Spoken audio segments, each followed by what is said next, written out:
اللهم صل على سيدنا ومولانا محمد وبارک وسلم وصلی علیہ۔ السلام علیکم ناظرین، پروگرام حی علی الفلاح میں ایک مرتبہ پھر خوش آمدید، اور میں ہوں آپ کا میزبان سید زین رضا۔ ناظرین، آج ہم جس عنوان پر گفتگو کرنے کی سعادت حاصل کریں گے وہ ہے رزق حلال اور اس کی فضیلت۔ ناظرین، ہر انسان یہ کوشش کرتا ہے کہ وہ رزق کمائے، امیر ہو، اس کے پاس دنیا کی نعمتیں ہوں، اس کے پاس آسائشیں ہوں، اس کے بچے اچھی تعلیم حاصل کریں، اس کا رہن سہن، اس کی زندگی مناسب ہو، اچھی ہو، اور وہ ایسا طرز حیات گزارے کہ جس کے اندر سکون ہو، اطمینان ہو اور ہر حوالے سے راحت ہو۔ لیکن یاد رکھیے کہ اس کے اندر جو بنیادی چیز ہے وہ رزق حلال ہے، یعنی کہ جب انسان کوئی بھی کام کرے گا اپنے رزق کے حوالے سے تو اسے یہ بات دیکھنا ہوگی کہ میرا جو رزق ہے اس کے جو ذرائع ہیں وہ کیا ہے، کیا وہ حلال طریقے سے ہیں یا پھر حرام طریقے سے۔ تو ان ذرائع پر غور کرنا بہت ضروری ہے۔ اگر انسان کے رزق کے اندر حلال اور حرام کی تمیز نہ ہو تو چاہے انسان کے پاس بہت ساری آسائشیں ہوں لیکن وہ سکون، اطمینان میسر نہیں ہوتا، اور اس کے جو اثرات ہیں اس کی عبادات کے اندر ظاہر ہوتے ہیں، اس کے گھر کے معاملات کے اندر، اس کی ذاتی زندگی کے اندر، اور اس کے ساتھ ساتھ اس کی اولاد کے اندر۔ اور اگر انسان کو بظاہر یہ محسوس ہوتا ہے کہ جیسے کفار کے لیے قرآن پاک میں ارشاد فرمایا گیا کہ ان کے لیے دنیاوی جو زندگی ہے یہ سجا دی گئی ہے اور یہ اس کے اندر مست ہیں، لیکن اگر بظاہر کسی شخص کو دنیا کے اندر یہ چیزیں میسر ہیں تو یاد رکھیے کہ ہم نے قبر کے اندر بھی جانا ہے اور اللہ کے حضور پیش ہونا ہے۔ تو پھر وہاں پر جو اللہ کے حضور جب انسان پیش ہوگا تو جو ایک نامرادی کا سامنا کرنا پڑے گا، ناکامی کا سامنا کرنا پڑے گا، اس کا انسان تصور بھی نہیں کر سکتا۔ اس لیے حلال رزق کو جو ہے وہ قرآن اقدس کے اندر اور حدیث مبارک کے اندر نبی کریم صلی اللہ علیہ وسلم نے واضح طور پر بیان کیا۔ اللہ تعالیٰ نے بھی اس کے حوالے سے متعدد آیات نازل فرمائی اور ہمیں یہ بتایا گیا کہ قرآن پاک کی روح سے رزق حلال کس قدر اہم ہے، اور حضور سرور کائنات صلی اللہ علیہ وسلم نے تو متعدد بار یہ فرامین ارشاد فرمائے۔ اس حوالے سے ہم جانیں گے کہ حضور کیا فرماتے ہیں اور کس انداز سے ہمیں رزق کمانے کی تلقین فرماتے ہیں، اور اللہ تعالیٰ کا کلام کیا فرماتا ہے، اور پھر ہمارے جو اکابرین ہیں، بزرگان دین ہیں، صحابہ کے دور سے لے کر آج تک انہوں نے کیا کیا طریقے اختیار کیے۔ اس عنوان پر گفتگو کرنے کے لیے ہمارے پاس جو شخصیت موجود ہیں، انتہائی ممتاز عالم دین جناب حضرت علامہ مولانا مفتی محمد عبداللہ ثاقب قادری صاحب۔ السلام علیکم عبداللہ صاحب۔ وعلیکم السلام ورحمۃ اللہ وبرکاتہ۔ قبلہ، موضوع آپ کے سامنے ہے کہ رزق حلال کمانا، قرآن بھی اس کی وضاحت فرماتا ہے اور مصطفیٰ کریم کی حدیث پاک بھی اس کی وضاحت فرماتی ہے۔ تو کیا فرماتے ہیں کہ حلال رزق کو کس نگاہ سے دیکھا ہے قرآن اور سنت میں؟ بسم اللہ الرحمن الرحیم، والصلاة والسلام علی سید المرسلین۔ بہت شکریہ قبلہ شاہ صاحب، انتہائی اہم، اور میں سمجھتا ہوں کہ آج کے حالات میں اس کی بڑی ضرورت ہے۔ جس موضوع کا انتخاب آج آپ نے فرمایا، اللہ آپ کو اس کی بہترین جزا عطا فرمائے۔ آمین۔ کسب حلال یا رزق حلال، یہ دونوں ہم معنی ہے۔ کسب کا معنی ہے کمانا، حلال رزق حلال۔ قرآن کریم میں اللہ رب العزت جل وعلا نے ایک نہیں بہت سے مقامات پر رزق حلال اور محنت کر کے کمانا، اس کی طرف اپنے بندوں کو رغبت دلائی۔ مثال کے طور پر سورہ مومنون کی آیت نمبر 51 میں، پارہ نمبر 18 میں اللہ رب العزت جل وعلا ارشاد فرماتا ہے، یا ایھا الرسول کلوا من الطیبات واعملوا صالحا۔ اے رسولوں، اور یہ یعنی مخاطب کیا جا رہا ہے رسولوں کو، اور یہ حکم یقیناً ہم جیسے امتیوں کے لیے ہے، کیونکہ رسول تو اللہ رب العزت جل وعلا کے حکم سے دائیں بائیں نہ سوچ سکتے ہیں اور نہ ہوتے ہیں۔ تو ارشاد ہوا کہ اے میرے رسولو کلوا من الطیبات، پاکیزہ چیزیں کھاؤ، وعملوا الصالحات، اور نیک عمل کرو۔ تو دو احکام یہاں پہ ہیں، کلوا من الطیبات یہ پہلا حکم ہے، اور پھر اس کا نتیجہ آگے کیا نکلے گا، وعملوا الصالحات، نیک اعمال۔ یعنی اس آیت سے روشنی حاصل کرتے ہوئے میں یہ عرض کرنا چاہوں گا اپنے دیکھنے والوں کی خدمت میں کہ اگر آپ چاہتے ہیں کہ آپ نیک ہو جائیں، آپ یہ چاہتے ہیں کہ آپ کی اولاد نیک ہو جائے، آپ کے گھر میں رہنے والے تمام افراد نیک ہو جائے، تو اس کے لیے کرنا کیا ہے، رزق حلال اور طیب چیزیں انہیں کھلانی۔ جب آپ رزق حلال کھلائیں گے، پاکیزہ چیزیں کھلائیں گے، تو اس کا نتیجہ یہ یقیناً نکلے گا کہ ان کا دل عبادت کی طرف متوجہ ہوگا۔ اسی طرح سورہ جمعہ میں اللہ رب العزت نے ایک اور بڑے حکیمانہ انداز کے ساتھ اس بات کو واضح کیا۔ فرمایا آمنوا اذا نودی للصلاۃ من یوم الجمعہ، اے ایمان والو جب جمعہ کے دن اذان کی صدا بلند ہو، فاسعوا الی ذکر اللہ، اللہ کے ذکر کی طرف دوڑو، جلدی کرو، وذروا البیع، اور اپنی تجارت کو، کاروبار کو، بزنس کو چھوڑ دو، ذالکم خیر لکم، یہ تمہارے لیے بہتر ہے، ان کنتم تعلمون، اگر تم اسے جانو تو۔ اگلی آیت میں پھر حکم ہوا فَإِذَا قُضِيَتِ الصَّلَاةُ، جب تم نماز پڑھ چکو، فَانْتَشِرُوا فِي الْأَرْضِ، اب زمین میں پھیل جاؤ اور کیا کرو، وَابْتَغُوا مِنْ فَضْلِ اللَّهِ، سبحان سورہ جمعہ آیت نمبر 10۔ اب تم اپنے اللہ کا فضل تلاش کرو، یعنی رزق حلال کو اللہ نے اپنا فضل قرار دیا کیا بات، کہ آپ جب رزق حلال کمانے کی جستجو میں ہوتے ہیں تو آپ پر اللہ کا فضل سایہ فگن، اور اللہ کے فضل کے سائے میں آپ تھوڑا بھی کمائیں گے تو اللہ اس میں برکت بے بہا فرما دے گا۔ اور اس کی بہترین مثال ہمارے معاشرے میں امام مسجد کی دی جا سکتی ہے، جو پوری ایمانداری اور پوری دیانتداری کے ساتھ اللہ کے دین کی خدمت میں مصروف عمل ہے، اور معاشرے میں سب سے کم سیلری اور تنخواہ اس کی ہے، لیکن اللہ اس میں اتنی برکت فرما دیتا ہے کہ آج تک کسی امام نے معاشی تنگی کا بہانہ بنا کر خودکشی نہیں کی، ذمہ داریوں سے فرار کہ بڑا قرض چڑھ گیا، یہ ہو گیا، یہ ہو گیا، خودکشی نہیں کی۔ یہ ہے وَابْتَغُوا مِنْ فَضْلِ اللَّهِ، کہ جب اللہ کا فضل ہوتا ہے تو تھوڑا بھی زیادہ ہوتا ہے اور کفایت کر جاتا ہے۔ اس سے آگے اگر بڑھیں آپ تو قرآن مجید نے جہاں رزق حلال کمانے کی طرف رغبت دلائی، کہیں اس کو اپنا فضل قرار دیا، کہیں اس کو اپنے نبی اور رسولوں کے حکم کے ذریعے ہمیں متوجہ کیا، وہیں پہ سورہ بقرہ کی آیت نمبر 188 میں اللہ رب العزت نے مفہوم مخالف کو بھی بیان کر دیا۔ فرمایا وَلَا تَأْكُلُوا أَمْوَالَكُمْ بَيْنَكُمْ بِالْبَاطِلِ، اور ایک دوسرے کا مال آپس میں باطل ناحق طریقوں سے مت کھاؤ، یعنی حرام جو کمانا ہے، کھانا ہے، اس سے منع فرما دیا۔ اسی طرح قرآن کریم میں سورہ بقرہ میں آیت نمبر 57 میں خالق کائنات نے پھر حکم دیا، کیا فرمایا کلوا من طیبات ما رزقناکم، کھاؤ تم اللہ کے پاکیزہ رزق میں سے، جو اللہ تمہیں پاکیزہ چیزیں عطا فرماتا ہے ان میں سے تم کھاؤ۔ تو قرآن عزیز برہان رشید کی یہ چند آیات میں نے اپنے دیکھنے والے، اپنے ناظرین کی خدمت میں عرض کی تاکہ آپ کو سمجھ آ سکے کہ یہ کتنا ضروری ہے کہ جس کو اللہ رب العزت کلام مجید میں ایک نہیں، دو نہیں، کئی مقامات پر بیان فرما رہا ہے۔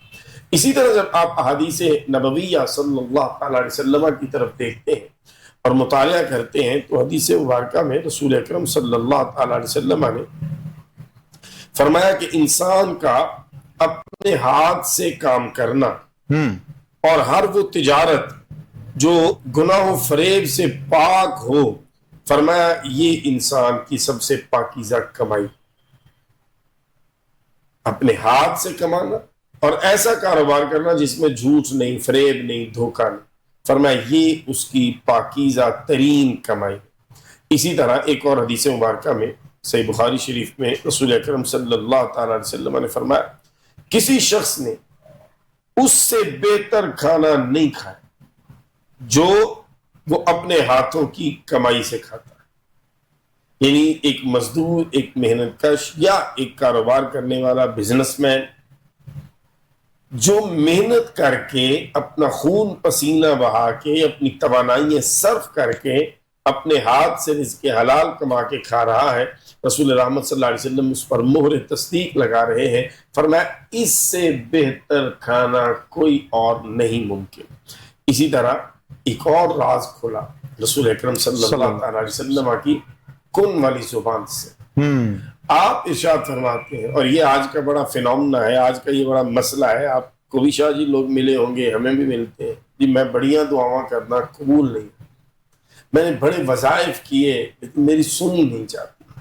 رسول رحمت صلی اللہ تعالی علیہ وسلم ارشاد فرماتے ہیں، فرمایا ایک شخص جو لمبا سفر کر کے آتا ہے، ہاتھ اٹھا کر مانگتا ہے اور حرم شریف میں موجود ہے، سامنے اس کے بیت اللہ شریف موجود ہے، غلاف کعبہ بھی پکڑ رہا ہے، رو بھی رہا ہے، گڑ گڑا بھی رہا ہے، بال گرد آلود بھی ہے، سفر کی صحبتیں بھی برداشت کر چکا ہے، بڑی تکالیف کے بعد اس منزل پہ پہنچا ہے اور آ کر اپنے اللہ سے مانگ رہا ہے۔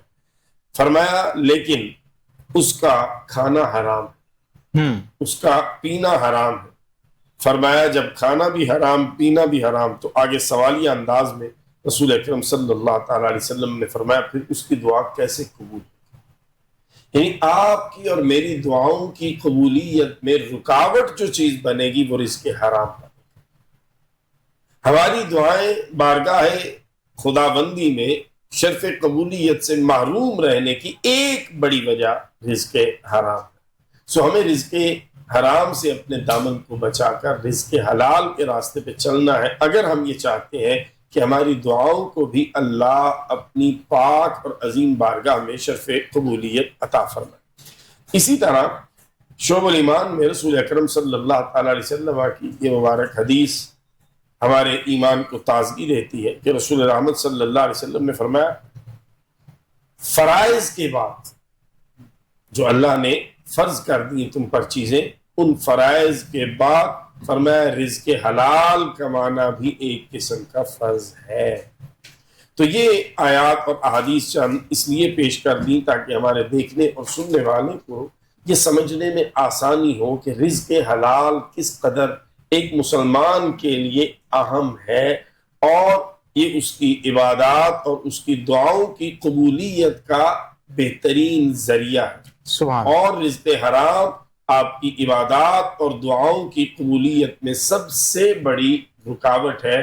سو اگر آپ اپنی زندگی میں آسانی لانا چاہتے ہیں، آسودگی لانا چاہتے ہیں، آپ اپنی زندگی اور معاملات میں برکت چاہتے ہیں، آپ اپنی اولاد کو اپنا فرمانبردار دیکھنا چاہتے ہیں، آپ اپنی اولاد کو دنیا اور آخرت میں کامیاب دیکھنا چاہتے ہیں، تو ان ساری چیزوں کے لیے آپ کو رزق حلال کی طرف آنا ہے۔ جب آپ رزق حلال کی طرف آئیں گے تو اللہ یقیناً یہ چند فائدے جو میں نے عرض کیے اور اس کے علاوہ بہت سے اور فائدے اللہ رب العزت کی ذات آپ کو عطا فرمائے گی، کیونکہ رزق حلال کمانا یہ اللہ کا حکم ہے، انبیاء کرام علیہ السلام کی سنت ہے، رسول اکرم صلی اللہ تعالی علیہ وسلم کا مبارک عمل ہے، اور صحابہ کرام اور اہل بیت اطہار علیہم الرضوان کا یہ پسندیدہ ترین عمل ہے کہ ان سب نے بھی اپنے ہاتھوں سے اپنے لیے اور اپنے بچوں کے لیے رزق حلال کمایا اور رزق حلال انہیں کھلایا۔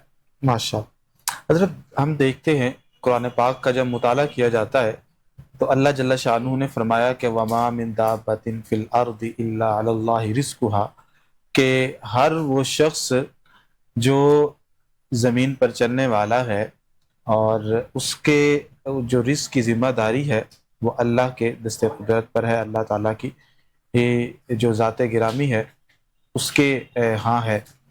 لیکن پھر بھی ہم دیکھتے ہیں کہ کچھ لوگ بڑے مفلوق الحال ہیں اور بھوک پیاس کا شکار رہتے ہیں، تو یہ معاملہ کیا ہے؟ دیکھیے قبلہ، اللہ رب العزت جل وعلا نے ہر انسان کا جو رزق ہے وہ لکھ دیا ہوا ہے، اور وہ لکھا ہوا رزق ہی اللہ رب العزت کی ذات نے اسے عطا فرمانا ہے۔ اچھا، اس میں یہ ہے کہ وہ جو رزق اللہ نے لکھا ہے وہ رزق کس ٹائم پہ کس طرح کتنا ملنا ہے یہ بھی اللہ رب العزت جل وعلا ہی کا فیصلہ ہے۔ انسان کوشش کر سکتا ہے، انسان اس کے لیے محنت کر سکتا ہے، لیکن یہ کہنا کہ اب ہر دفعہ جو میں چاہوں جتنا میں چاہوں ویسا اور اتنا مجھے مل جائے، یہ ہماری سوچ جو ہے اس میں تھوڑی سی کمزوری ہے۔ ہمیں یہ نہیں سوچنا، اس کی وجہ یہ ہے کہ مرضی مالک کی ہوا کرتی ہے۔ دو بزرگ آپس میں ملے اور بڑے عرصے کے بعد ملے، اور دو مختلف علاقوں میں رہنے والے، دور رہنے والے ملے، تو ایک نے دوسرے سے پوچھا کہ بتائیے آج کل کیسی زندگی گزر رہی ہے؟ انہوں نے کہا جی اللہ کا بڑا کرم ہے، مل جائے اس کا شکر ادا کرتے ہیں، نہ ملے تو صبر کرتے ہیں۔ دوسرے بزرگ نے کہا کہ ہمارے علاقے کے جانور بھی ایسے، مالک کھانا دے دے اللہ اکبر، تو اس کے پاؤں چاٹتے ہیں، نہ دے پھر بھی دروازہ چھوڑ کے نہیں جاتے، بیٹھے رہتے ہیں۔ تو آپ میں اور ان میں کیا فرق ہو؟ اللہ، یہ بڑے لوگوں کی بات ہے۔ کیا بات، کیا بات۔ اب وہ پہلے والا جو بزرگ تھے حیران ہوئے، انہوں نے کہا پھر آپ سنائیے آپ کی کیا کیفیت ہے؟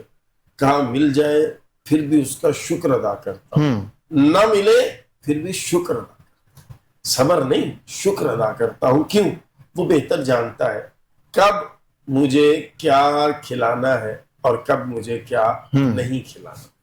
آج اگر ہم اس حقیقت کو سمجھ لیں کہ اللہ رب دیکھیں نا، آپ کے پاس پیسے ہیں شاہ صاحب جی، آپ کے سامنے ٹیبل کے اوپر اللہ کی نعمتیں موجود ہیں، لیکن آپ کو ڈاکٹر نے منع کر رکھا ہے۔ اللہ، ابھی میرے ساتھ ہوا، میں ابھی ایک میٹنگ میں تھا، وہ ہمارے سامنے بسکٹ بھی آئے، ایک سموسہ تھا اس میں، اور سموسہ ظاہر ہے اس موسم میں بڑے شوق سے کھایا جاتا ہے، لیکن آپ یقین کریں میں نے اس کو ہاتھ بھی نہیں لگایا۔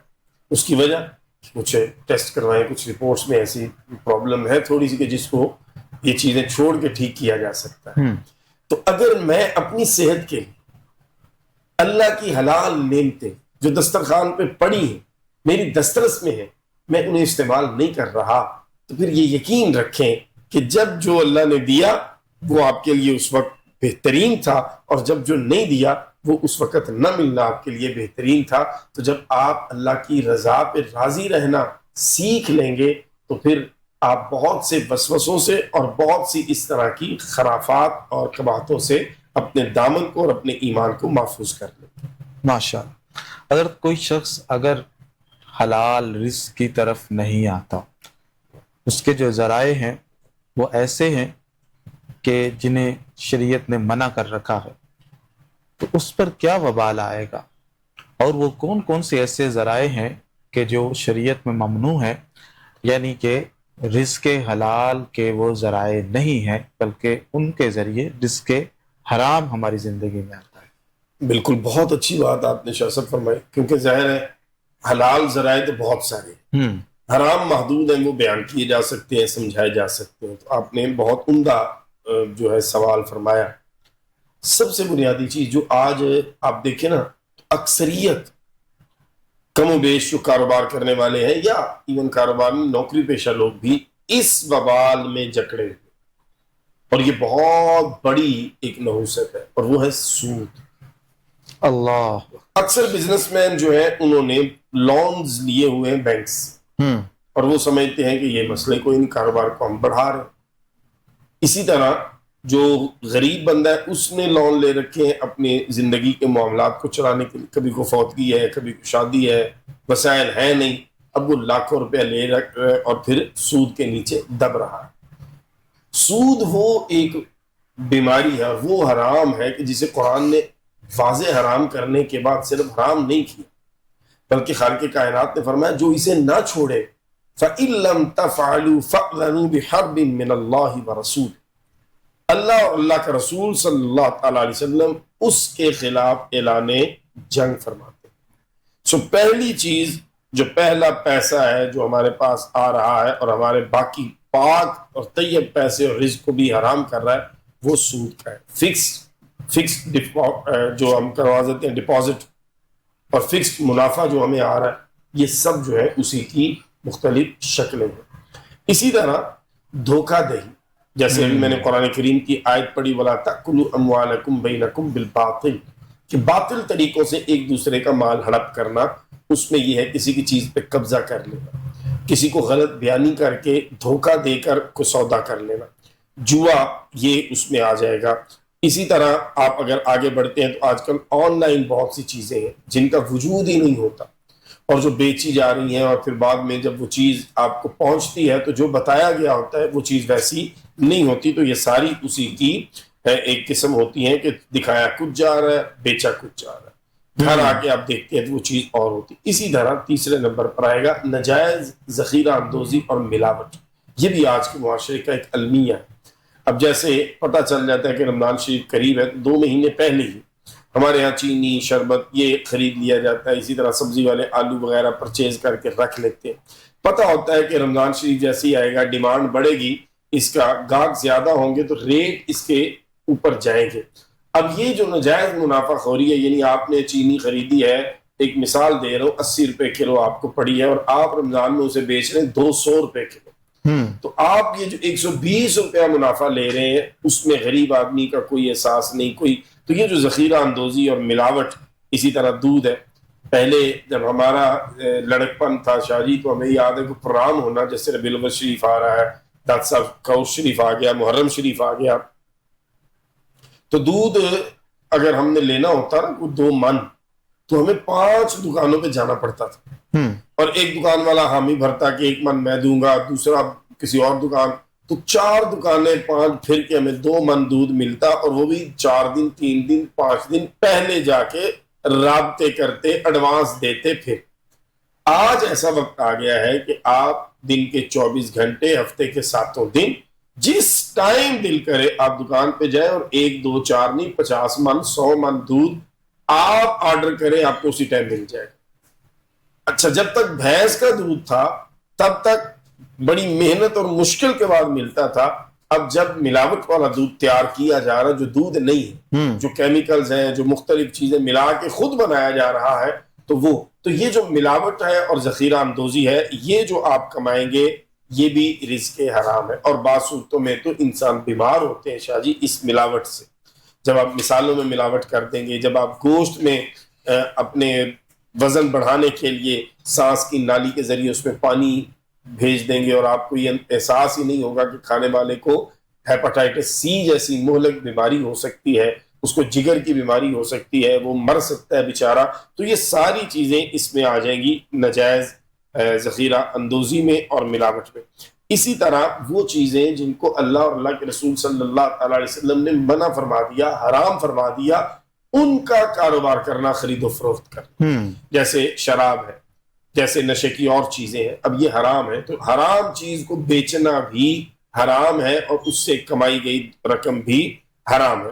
اسی طرح جو غیر شرعی مواد ہے، آج کل چونکہ آپ دیکھتے ہیں سوشل میڈیا کا دور ہے اور سوشل میڈیا پہ کنٹینٹ بنایا جاتا ہے اور پھر اس سے ارننگ ہوتی ہے، تو سوشل میڈیا پہ ایسا کنٹینٹ بنانا جو شریعت کے صریحاً خلاف ہے، جس میں بےہودگی ہے، جس میں ولگیرٹی ہے، یہ ساری چیزیں بنا کر پیسے کمانا، یہ بھی شرعی طور پر حرام ہے، حرام کمائی ہے۔ اسی طرح حرام غذا جیسے خنزیر کا گوشت ہے، جیسے مردار ہے، یا غیر شرعی طریقے سے ذبح کیا گیا جانور ہے، اس کی خرید و فروخت کرنا، اس سے رقم حاصل کرنا، یہ بھی حرام ہے۔ اسی طرح آگے بڑھتے ہوئے رشوت، کہ آپ ایک پوسٹ پہ ہیں، اللہ نے آپ کو ایک منصب دیا ہے اور آپ اس کا غلط استعمال کر کے لوگوں کو ڈرا کے، لوگوں پر اس منصب کا روب ڈال کے ان سے آپ رشوت لیں جائز کام کے لیے بھی، یا ان کو پریشان کر کے رشوت لیں، یہ بھی حرام ہے، رشوت سے کمایا گیا پیسہ۔ اسی طرح غضب کرنا، یعنی کسی کی چیز پہ قابض ہو جانا، کسی کی چیز کو چھین لینا، کسی کی چیز پہ قبضہ کر لینا، یہ جو کام ہے اس سے آنے والی جو رقم ہے وہ بھی رزق حرام کے زمرے میں آتی ہے۔ اور یہ آج کل ہمارے معاشرے میں عام ہوتا جا رہا ہے کہ لوگ دوسروں کی چیزوں پر قبضہ کرتے ہیں، بلکہ انتہائی تکلیف دہ پہلو ہے شاہ جی، بھائی اپنی بہنوں کی وراثت کی جو حق ہے اس پر قبضہ کر کے، اور قبضے کی بدترین صورت میں سمجھتا ہوں یہ ہے کہ ایک بھائی اپنی بہن کے حصے پہ قابض ہو جائے، اور یہ بھی آج اس معاشرے میں ہو رہا ہے۔ تو یہ چند صورتیں تھیں جو رزق حرام کی ہیں، اور بڑے آسان انداز کے ساتھ کوشش کی کہ میں ان کی وضاحت کر دوں تاکہ یہ ہمارے ناظرین کے لیے واضح ہو جائے۔ اب اس کا دوسرا حصہ جو آپ نے فرمایا کہ وبال کیا ہے، بالکل وبال میں پہلے کچھ چیزیں عرض کر چکا، دعا نہیں قبول ہو، عبادت نہیں قبول ہوگی، اور یہ بہت بڑا وبال، یعنی آپ حج کر کے آئے اور اللہ فرماتا ہے حج قبول نہیں، آپ نے عمرہ کیا، عمرہ قبول نہیں، آپ نے تراویح پڑھی، 1.5 گھنٹہ آپ روزانہ کھڑے ہیں مسجد میں، اینڈ آف دا ڈے آپ کو پتا چلتا ہے رزق حرام کی وجہ سے قبول ہی نہیں۔ آپ نے روزہ رکھا گرمی کا، حبس کے موسم کا، صبح سے شام تک 16-17 گھنٹے بھوک پیاس برداشت کی، اللہ کی بارگاہ میں جب پہنچیں گے پتا چلے گا روزہ قبول ہی نہیں، روزہ ہوا ہی نہیں، کیوں؟ سحری افطار حرام سے تھا۔ یہ بات آگے دیکھیے، اولاد آپ کی نافرمانی، اللہ، اس کی ایک مثال شاہ جی، یہ گوگل پہ سرچ کر لیں گے، دیکھنے والے بھی تو آ جائے گا، میں نام وغیرہ نہیں لیتا، سال پرانی بات ہوگی۔ لاہور میں ایک بہت ریناؤنڈ، بڑے معروف مشہور ڈاکٹر صاحب تھے، ان کا بیٹا جو تھا وہ غلط دوستوں کی سنگت پہ چلا گیا، اور وہ اپنے والد صاحب سے مہینے کے 8-10 لاکھ روپے لیتا تھا، دیتے تھے۔ والد صاحب کی کمائی کے بارے میں ہے کہ ان کا ہاسپٹل، اور یہ گلف کنٹریز میں جو ہمارے لوگ جاتے ہیں ان کا جو میڈیکل ہے وہ کرتے ہیں، تو وہ طریقہ ان کا یہ تھا کہ میڈیکل میں پہلے وہ کہتے تھے کہ یہ میڈیکل آپ کی رپورٹیں ٹھیک نہیں ہے، یہ خرابی ہے، اور پھر ڈیل ہو کے 2, 4, 5, 6 لاکھ جہاں فائنل ہوتی وہ پیسے لے کے اس کی رپورٹیں ٹھیک کر دیتے۔ یہ رزق حرام کی ایک صورت تھی۔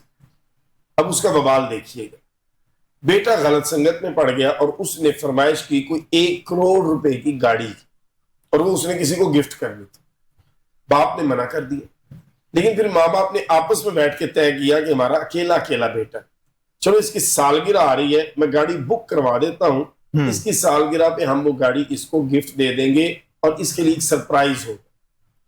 بیٹے نے یہ بات دل پہ لگائی کہ میرے باپ نے مجھے گاڑی لے کے دینے سے منع کیا، اس نے شاہ جی پیسے دے کر اپنے باپ کو قتل کر دیا، اور موقع پہ موجود تھا جب باپ کو قتل کیا جا رہا تھا۔ اللہ، ابھی یہ 10 دن پہلے کی خبر تھی کہ جائیداد کے تنازع پر یا پنکھا چلایا، باپ نے کہا کیوں چلایا، اس بات پہ غالباً ایک بیٹے نے اپنے باپ کو قتل کر دیا۔ اب یہ وہ خبریں ہیں جو عام خبر نہیں ہے، یعنی ایک والد کو بیٹے کا اٹھ کے قتل کر دینا یہ معمولی چیز نہیں ہے، یہ رزق حرام کا وبال ہے۔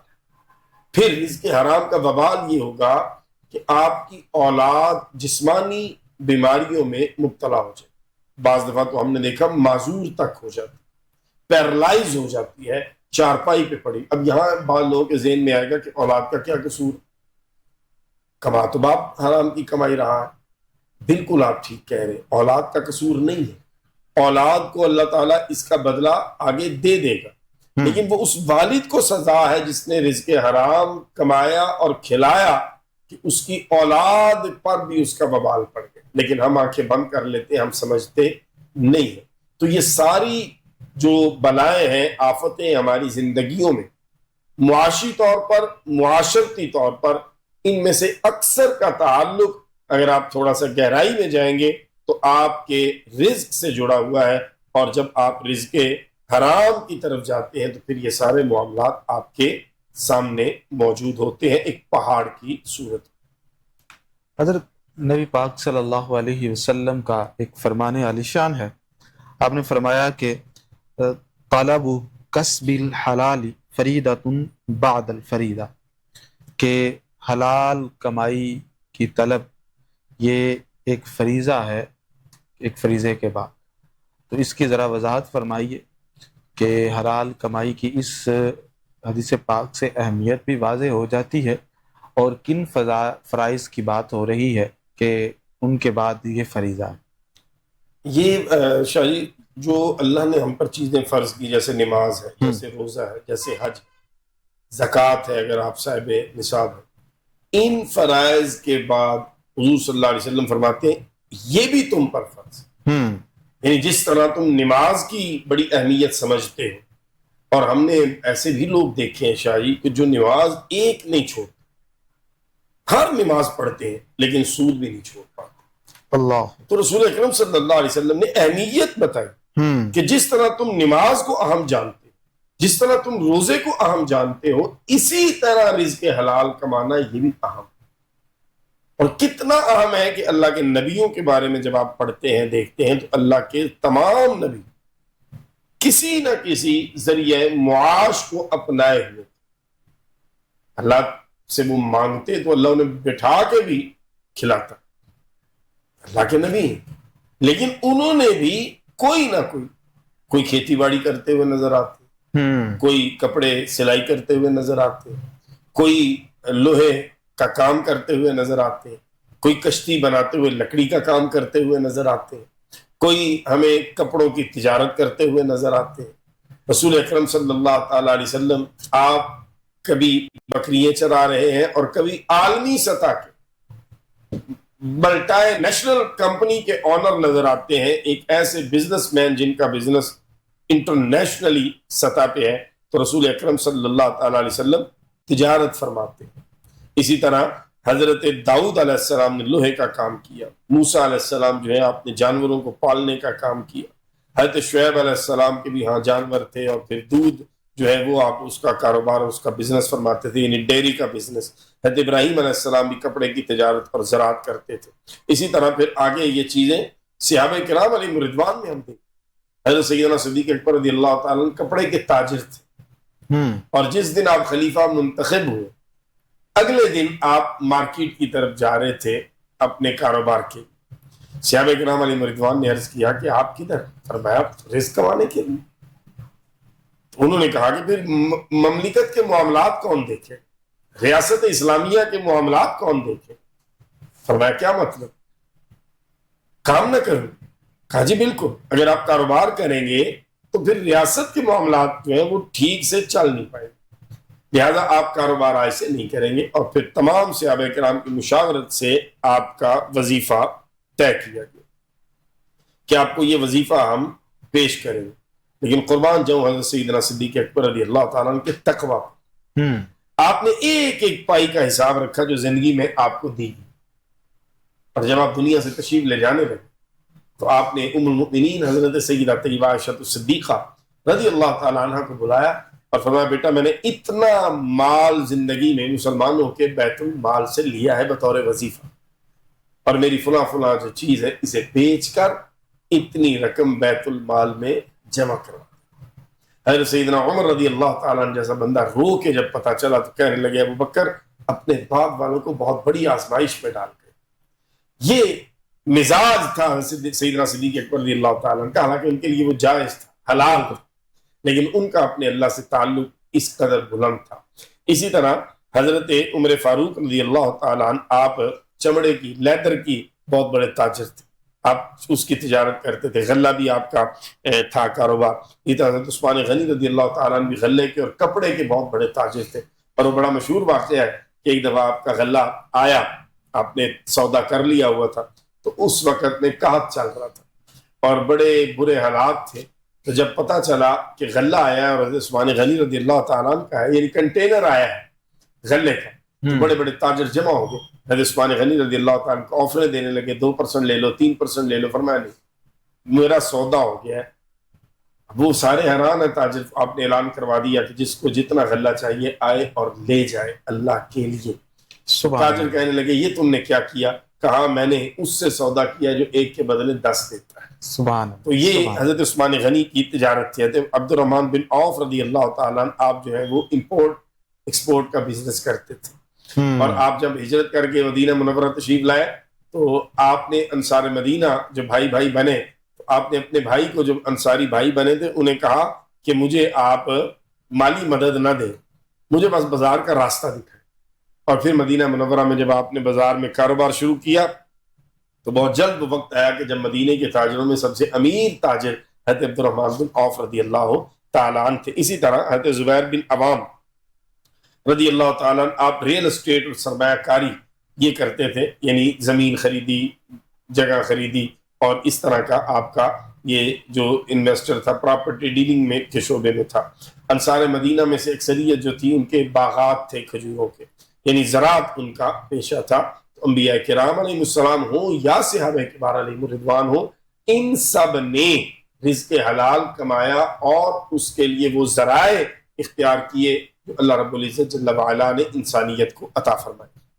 سبحان اللہ. حضرت جس طرح آپ نے مثالوں سے واضح کیا ہے کہ صحابہ کرام کا جو طریقہ کار تھا، ذریعہ معاش تھا، وہ کتنا خوبصورت تھا، اور حضرت عثمان غنی کی جو آپ نے مثال دی کہ اللہ کے حضور انہوں نے سودا کیا اور لوگوں کو یہ کہا کہ جو جتنا مستحق ہے، جتنی اس کو ضرورت ہے وہ لے جائے. تو یہ بہت بڑی بات ہے. اس سے یہ بھی پتہ چلتا ہے کہ اسلام جہاں حلال رزق کمانے کی ہمیں تلقین کرتا ہے، وہاں ہمیں سخاوت کا بھی پیغام دیتا ہے کہ جو کمزور طبقہ ہے آپ کے ارد گرد، جو ضرورت مند ہے، ان کی بھی مدد کی جائے اور ان کے ساتھ بھی حسن سلوک کیا جائے. تو یہ کتنا محبوب ہے، اسلام نے اس کو کتنا پسند کیا ہے، سخاوت اختیار کرنا اور پھر دوسروں کی مدد کرنا. اچھا، یہ چیزیں نا آپس میں جڑی ہوئی. ہم رزق حرام والا جو ہے نا، وہ اور بہت جگہوں پہ پیسہ ضائع کرتا ہے، بڑے کھلے ہاتھ سے لگائے گا. ریسٹورینٹ میں گیا 20,000 لگا دیا، کوئی پرواہ نہیں، ٹپ دے دیا 5,000، پرواہ کوئی. لیکن جب آپ اسے کہیں گے نا راہ خدا میں، تو اب چونکہ اس کا مال حرام کا اور اللہ کو پسند نہیں، تو اس کا دل بڑا تنگ ہو جائے گا. یہ جو ہمارے ہاں یہ میں نے جتنے عرض کیے ہیں، اس میں جو ہم دیکھتے ہیں، تو ایک تو صحابہ کرام علیہ رضوان میں تھا خود کفیل ہو، یعنی وہ ڈیپینڈنٹ نہیں ہونا چاہتے تھے کسی پہ. ہمارے ہاں دیکھیں ہر دوسرا بندہ یوں کر کے کھڑا ہے. صحابہ کرام نے بتایا کہ نہیں، یہ اسلام کا مزاج نہیں. اسلام کا مزاج یہ کہ محنت کرو، اللہ اس میں تمہیں برکت دے گا. اسی طرح پھر جو سرمایہ کاری ہے اس میں بہت سی ورائٹی ہے. یعنی یہ نہیں کہ صحابہ کرام علیہ رضوان یا انبیاء کرام علیہ السلام کو ایک ہی شعبہ مخصوص کر دیا جی سارے اس میں جائیں. نہیں، آپ تجارت میں جانا چاہتے ہیں اس میں جائیں، آپ کوئی کپڑے کا کام کرنا چاہتے ہیں، چمڑے کا کرنا چاہتے ہیں، زراعت کا کرنا چاہتے ہیں، کھجوروں کا کوئی کرنا چاہتے ہیں کریں. اسی طرح سچائی اور امانت داری یہ ختم ہوتی جا رہی ہے. شادیات ہر بندہ جھوٹ بول کے اور بے ایمانی کر کے سودا بیچتا ہے. صحابہ کرام علیہ رضوان نے یہ معیار سیٹ کیا کہ سودا ایمانداری اور سچ بول کے بیچا جائے گا. اور آخری چیز جس طرف آپ نے اشارہ کیا کہ کاروبار کا مقصد خدمت ہے، یعنی اللہ سے آپ لیں گے اپنا رزق حلال، منافع ظاہر ملے گا، لیکن اس میں پہلو جو پیش نظر ہو وہ خدمت کا ہو، وہ دوسروں کا احساس ہو، دوسروں کے ساتھ ہمدردی ہو، دوسروں کی خیر خواہی ہو. اور اس کے لیے ائمہ اہل بیت اطہار کی جب ہم زندگیاں پڑھتے ہیں اس میں بڑی واضح اور بڑی خوبصورت مثالیں ہمارے سامنے آتی ہیں. سبحان اللہ. حضرت سیدنا امام زین العابدین رضی اللہ تعالیٰ عنہ، آپ کی زندگی مبارکہ کا یہ وصف، یہ کمال، یہ خوبی میں اس کو بارہا بیان کرتا ہوں، اور جب بیان کرتا ہوں یقین کریں شاہ صاحب کہ جسم کا روح جو ہے وہ کھڑا ہو جاتا ہے کہ یار کتنی عظیم یہ ہستیاں تھیں جو اللہ نے عالم اسلام کو عطا فرمائی. سبحان اللہ. حضرت سیدنا امام زین العابدین رضی اللہ تعالیٰ عنہ کا جب وصال با کمال ہوا تو آپ کو جب غسل دیا جا رہا تھا تو آپ کے کاندھوں پہ نشان تھے، کمر پہ نشان تھے. کاندھوں پہ جو نشان تھے وہ ایسے جیسے وہ رسی بیچ میں کھب گئی.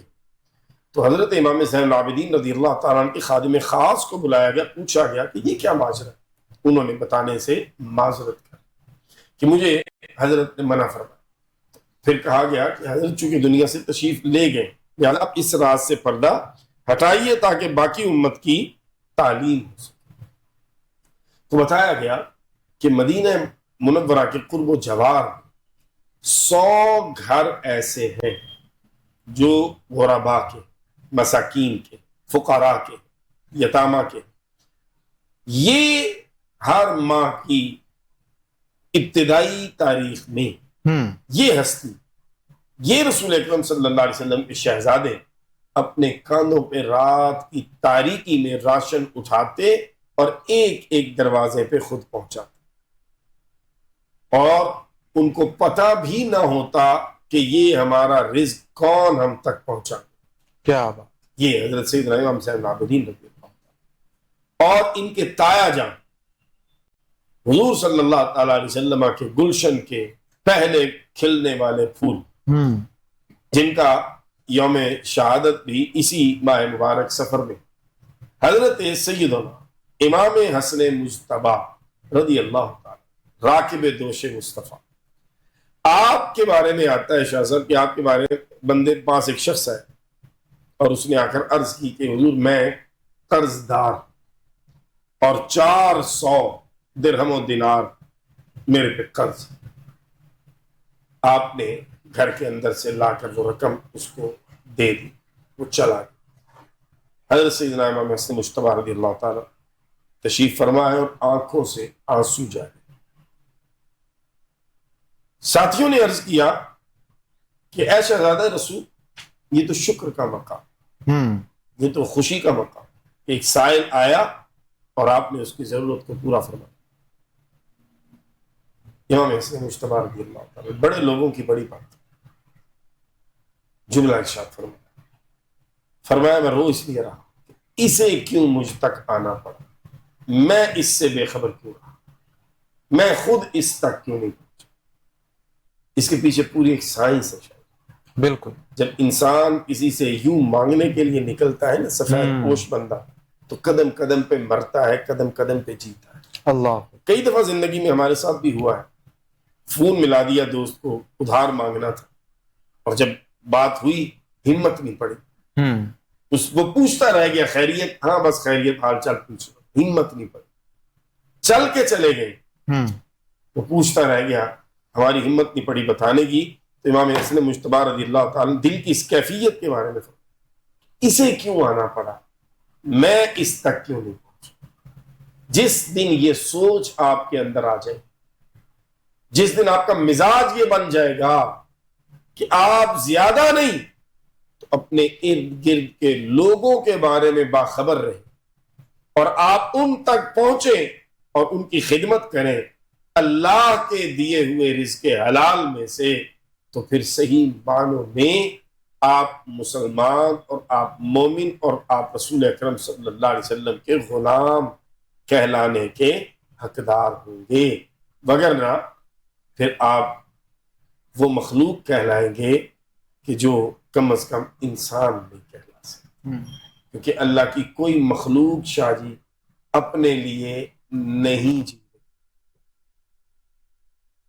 آپ غور کر لیں، کائنات میں آپ تفکر کر، درخت کھڑا ہے، آکسیجن آپ کے لیے پیدا کر رہا، آپ کی چھوڑی ہوئی کاربن ڈائی آکسائڈ کو جذب کر رہا، بھینس گائے دودھ دے رہی، کون پی رہا؟ انسان۔ زمین کا سینہ بار بار کھولا جا رہا، اور وہ کبھی گندم، کبھی چاول، کبھی کوئی پھل، کبھی کوئی سبزی، کس کے لیے؟ انسان کے۔ زمین کے سینے پہ بلند و بالا پہاڑ اور ان کی چوٹیوں سے بہتا ہوا پانی جو پتھروں کو چیرتا ہوا اللہ نے دے دیا، کس کے لیے؟ انسان کے۔ بہتے دریا انسان کے۔ کوئی اللہ کی مخلوق اپنا فائدہ خود نہیں اٹھاتا، یہ صرف ایک انسان ہے جو خود غرضی، جو لالچ، جو بے حسی کا شکار ہو کر اپنے منصب جلیلہ سے گرتا گرتا گرتا اتنا گرتا ہے، اولئک کالانعام بل هم اضل، وہ جانوروں سے بھی گیا۔ تو ہمیں اپنے اندر احساس پیدا کرنا، اور یہ تبھی آئے گا جب رزق حلال ہوگا۔ رزق حلال والے راہ خدا میں دونوں ہاتھوں سے لگاتے ہیں، کیوں؟ اللہ ان کے دلوں کو نرم فرما دیتا ہے، اور پھر جس نے مشقت سے کمایا ہے، محنت سے کمایا، اس کو پیسے کی قدر ہے اور اس کو احساس ہے دوسرے کی بھوک کا، کیوں؟ اس نے بھوک دیکھی، ایسا اس کو احساس ہے دوسرے کے لباس کے پھٹے ہونے کا، کیونکہ اس نے بھی وہ پھٹا لباس کسی ٹائم پہ پہنا۔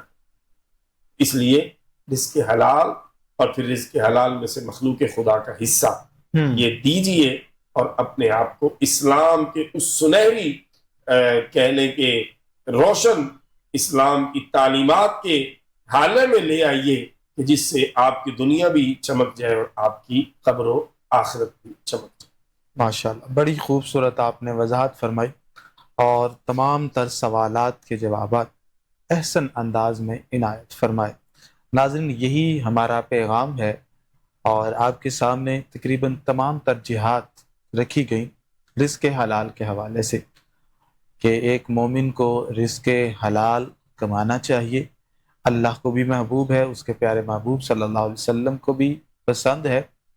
اور یہ بھی بات آپ کے سامنے رکھی گئی کہ اگر کوئی شخص حلال رزق نہیں کماتا تو اس کی زندگی کے اوپر کیا کیا وبال آتے ہیں۔ دنیا کے اندر بھی ہم اس سے متاثر ہوتے ہیں اور آخرت میں بھی اس چیز سے متاثر ہوں گے۔ تو اللہ کی پناہ لیتے ہوئے حلال رزق کے ذرائع اپنائیے۔ اللہ کے حضور دعا ہے کہ اللہ تعالی ہمیں نیک اعمال کے ساتھ ساتھ حلال رزق کمانے کی توفیق عطا فرمائے۔ حضرت آپ تشریف فرما ہوئے، آپ کا میں صمیم قلب سے شکریہ ادا کرتا ہوں۔ اللہ تعالیٰ آپ کے علم اور عمل کے اندر برکتیں عطا فرمائے۔ ناظرین، اسی کے ساتھ اپنے میزبان سید زین الرضا کو اجازت دیجیے۔ اللہ حافظ۔ دعا اللهم صل على سيدنا محمد وعلى آله وأصحابه وأزواجه وأولاد سيدنا ومولانا محمد وبارك وسلم عليه۔ ربنا آتنا في الدنيا حسنة وفي الآخرة حسنة وقنا عذاب النار۔ اے میرے اللہ، تیری رضا کے لیے آج انتہائی اہم موضوع پر گفتگو کی سعادت حاصل رہی۔ جو کچھ عرض کیا اس میں کوئی کمی رہ گئی تو معاف فرما۔ اے اللہ، ہمیں پہلے اور پھر سننے والوں کو عمل کی توفیق عطا فرما۔ ہمیں رزق حلال کمانے، رزق حلال کھانے، رزق حلال سے پہننے کی توفیق عطا فرما۔ ہماری اولادوں کو رزق حلال کی برکت سے ہمارے حق میں نیک فرما۔ اے میرے اللہ، جن گھروں میں جوان بیٹے بیٹیاں ہیں، والدین رشتوں کی تلاش میں ہیں، اپنے کرم سے انہیں مناسب رشتے عطا فرما۔ آمین۔ تمام بیماروں کو اے میرے اللہ اپنے فضل سے شفا یاب فرما۔